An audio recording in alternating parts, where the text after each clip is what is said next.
mission that precedes the open.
Opening credits is a kind of overture to Tarantino's entire filmography. Traditionally, overtures are mood setters, a little bit of music that sets the tone for what's about to follow.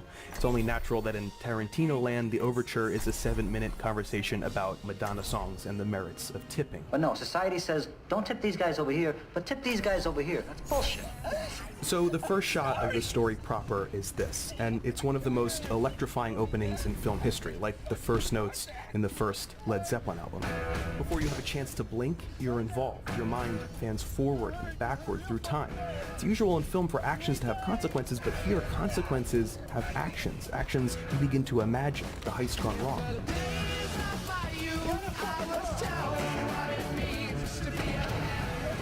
And just like you're in the past, you're also in the future, calculating how long this guy has left to live and what could be done to save him.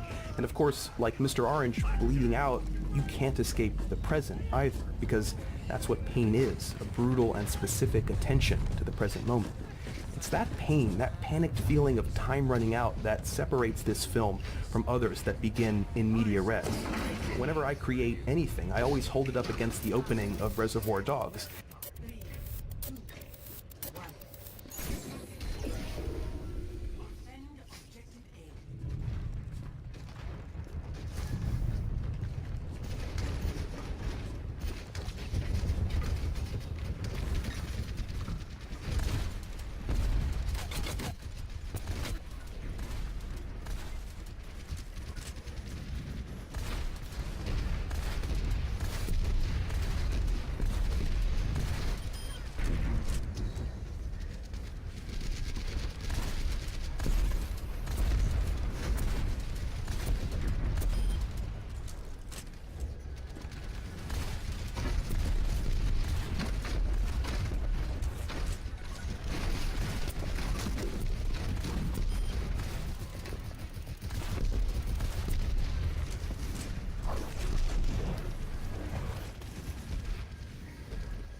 Is the beginning as attention capturing as this? Does it have the same kinetic energy launching you into the narrative? It's here too, of course, that we're introduced to the technique that made Tarantino famous, the non-linear structure of his storytelling.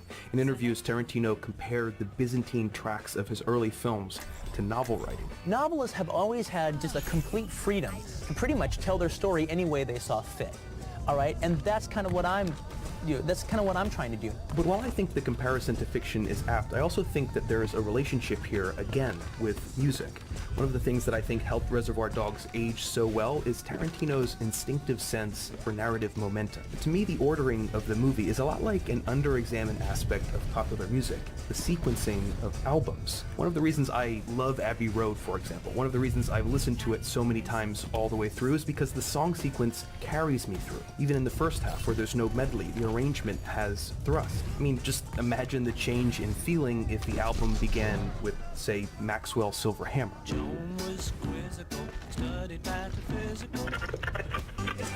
Now imagine the change in feeling if Reservoir Dogs began here.